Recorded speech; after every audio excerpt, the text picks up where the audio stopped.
Halo anak-anakku, jadi saat ini kita masuk di pembelajaran 6, subtema 1, penemu yang mengubah dunia. Oke, baik.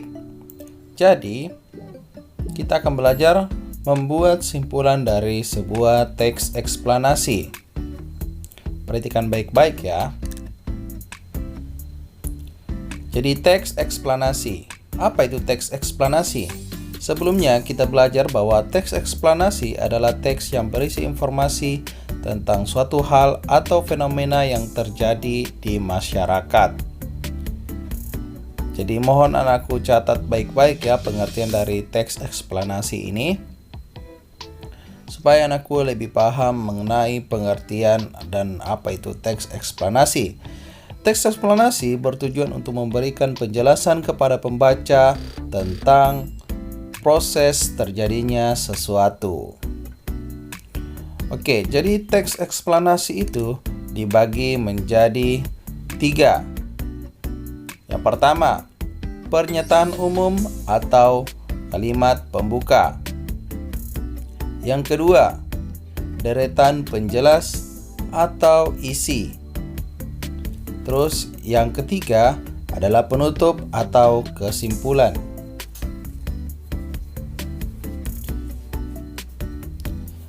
Kita dapat menuliskan simpulan dari sebuah teks eksplanasi dengan membaca terlebih dahulu teks tersebut secara keseluruhan. Setelah itu, mencatat pokok pikiran dari setiap paragraf dalam bentuk kata atau kalimat. Kemudian, menyusun kata atau kalimat tersebut menjadi paragraf yang padu. Jadi, mohon diperhatikan ya anakku, untuk teks eksplanasi ini harus kalian pahami untuk cara mencarinya. Kita coba berlatih. Jadi Bapak akan memperlihatkan teks eksplanasi berikut ini. Jadi di sini ada teks eksplanasi. Blaise Pascal, si penemu kalkulator. Paragraf pertama, Blaise Pascal lahir di Clermont Ferrand, Prancis pada 16 Juni 1623. Ia dikenal sebagai seorang ilmuwan karena ahli dalam bidang matematika dan fisika. Sejak usia 12 tahun, Pascal sudah biasa diajak ayahnya menghadiri perkumpulan diskusi matematika. Selanjutnya, paragraf kedua. Selanjutnya, Pascal membuat sebuah mesin hitung yang ia beri nama Pascaline. Alat hitung buatan Pascal ini membantu ayahnya mempermudah dalam bekerja. Mesin temuan tersebut menjadi bahan perbincangan dan Pascal mendapatkan banyak pujian hingga ke seluruh Eropa. Jadi di sini ada teks eksplanasi ya dengan judul bacaan Blaise Pascal, si penemu kalkulator. Dan bacaan ini merupakan salah satu teks eksplanasi. Jadi di sini ada pertanyaan. Tulis pokok pikiran dari setiap paragraf, lalu susun menjadi satu kesimpulan. Jadi perhatikan ya anakku, untuk pokok pikirannya tiap paragraf itu, kemudian kita akan membuat suatu kesimpulan dari pokok itu.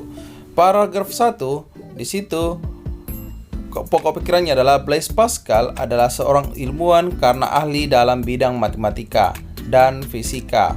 Itu untuk pokok pikiran paragraf 1. Paragraf keduanya, Pascal membuat sebuah mesin hitung yang ia beri nama Pascaline. Nah, itu untuk pokok pikiran yang ada di paragraf 2. Selanjutnya kita akan membuat dari paragraf 1 dan paragraf 2 ini, kita akan membuat kesimpulan. Jadi kesimpulannya yaitu Blaise Pascal adalah seorang ilmuwan karena ahli dalam bidang matematika dan fisika. Ia membuat sebuah mesin hitung yang diberi nama Pascaline. Jadi untuk membuat kesimpulan itu gampang ya. Kita tinggal gabungkan paragraf 1 dan paragraf 2, pokok pikiran dari 1 dan 2 ya, untuk membuat kesimpulan dari teks eksplanasi. Mohon anakku untuk mencatat contoh dari latihan ini. Oke, selanjutnya kita akan belajar menggunakan hak dengan bertanggung jawab. Oke, menggunakan hak dengan bertanggung jawab. Di situ ada contoh gambar, ada seorang anak yang sedang menonton TV ya, sambil makan. Perhatikan baik-baik. Jadi, hak adalah sesuatu yang harus diperoleh setiap orang sejak lahir. Penggunaan hak harus dilakukan dengan bertanggung jawab agar tidak ada yang dirugikan. Bagaimana rasanya jika kita tidak memperoleh hak kita?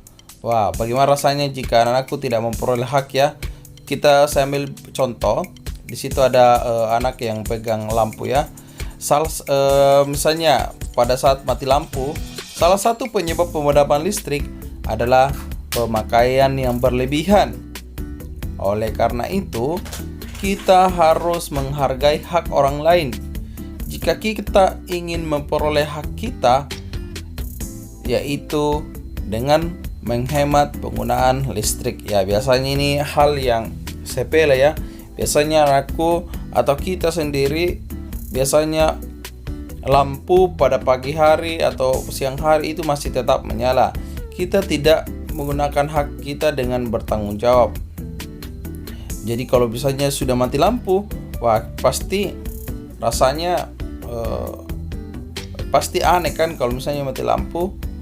Itu karena itu penyebabnya dari kita sendiri karena tidak menggunakan listrik dengan hemat. Jadi makanya kita harus menggunakan hak dengan bertanggung jawab.